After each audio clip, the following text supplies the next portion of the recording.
तो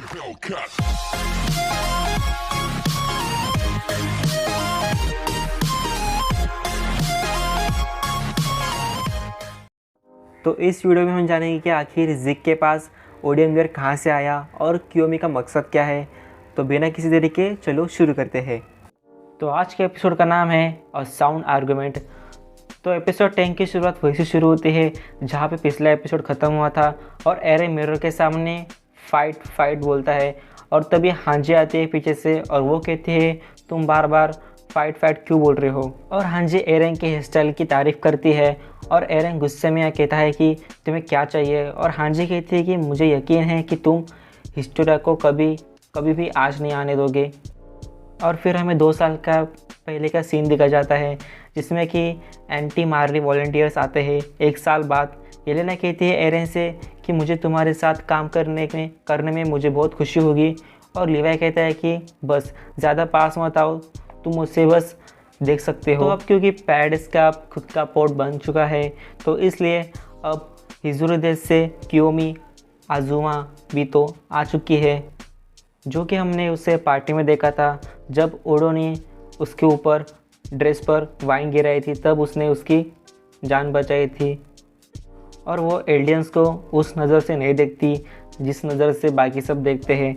और वो मिकासा को एक सिंबल दिखाती है जिसे देख के मिकासा शॉक हो जाती है और एरेन कहता है कि उसे दिखाओ सिंबल को, अब उसे छुपाने का कोई फ़ायदा नहीं है।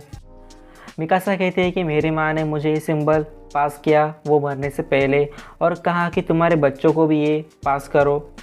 कियोमी कहते हैं कि कुछ दशकों पहले आज़मा बोतो का एक बेटा था और उसके और किंग फ्रेड्स के अच्छे संबंध थे और वो उनके साथ पेरिस पर गया था।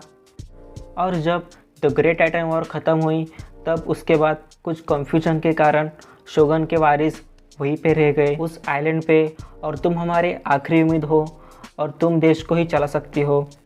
और हिस्टोरिया कहते हैं कि तुमने वो सिंबल सिर्फ एरेन को क्यों दिखाया और बाकी किसको नहीं दिखाया। और एरेन कहता है कि तुम इतना खुश क्यों हो। और हिस्टोरिया कहती है कि क्योंकि मैं और मिकासा हम दोनों एक जैसे ही है, क्योंकि हम पे बड़ी जिम्मेदारी है। कियोमी कहते हैं कि आज हम यहाँ सिर्फ ज़िक की वजह से है और एक साथ हम बात कर रहे हैं और मिकासा की वजह से मैं और ज़िक मिले सीक्रेटली। और ज़िक ओडियम गियर दिखाता है कियोमी को, और क्योंकि ओडियम गियर बहुत सीक्रेट है, मतलब किसी को नहीं पता कि ओडियम गियर क्या है, सिर्फ मार्लियर को पता है। और ये ओडियम गियर सिर्फ पैरिस में बनाया जाता है टाइटन को मारने के लिए।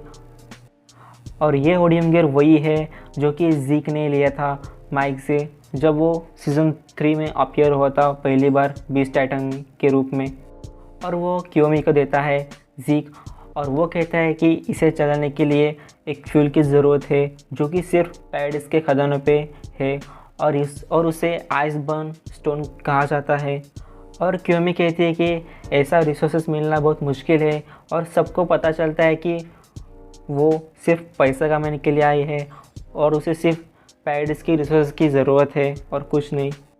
और फिर सब लेटर पढ़ते हैं जो कि ज़िक के शर्त है। और पहली शर्त है कि रंबलिंग को शुरू करना और कुछ सैंपल को बाहर निकालना जिससे कि पूरी दुनिया को पता चले। और दूसरी शर्त है कि मिलिट्री को तैयार रखना।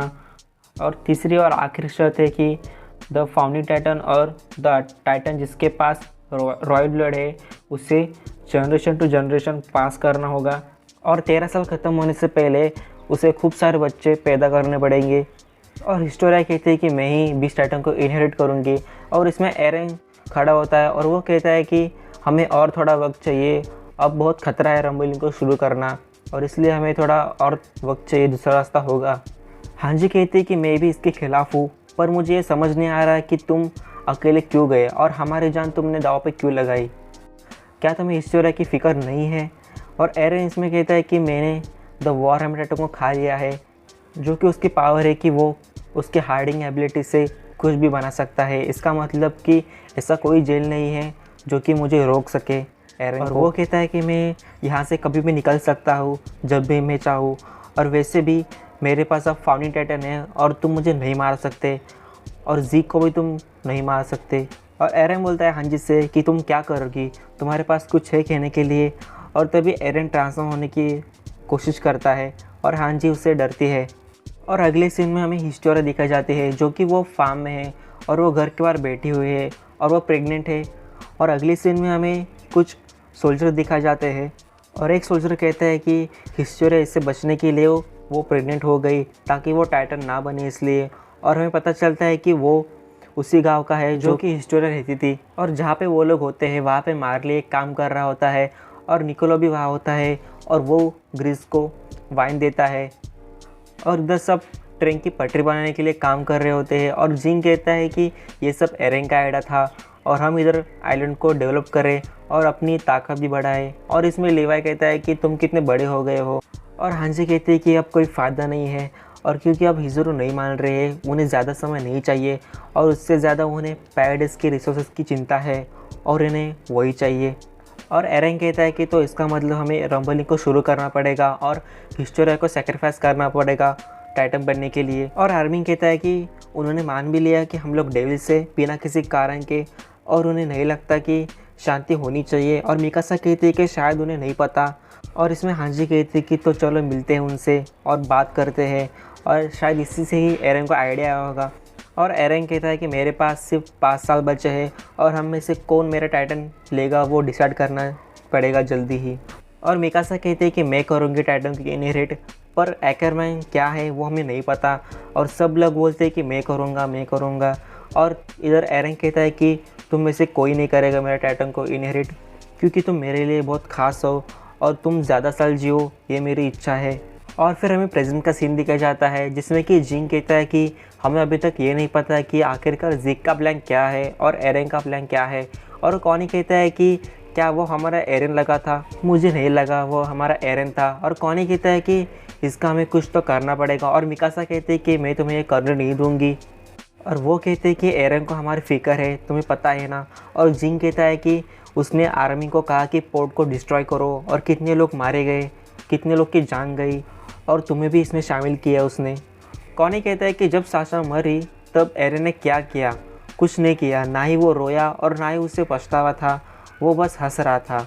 क्यों ऐसा क्यों, बताओ मिकासा, आखिर क्या है जो उसे हंसी आई?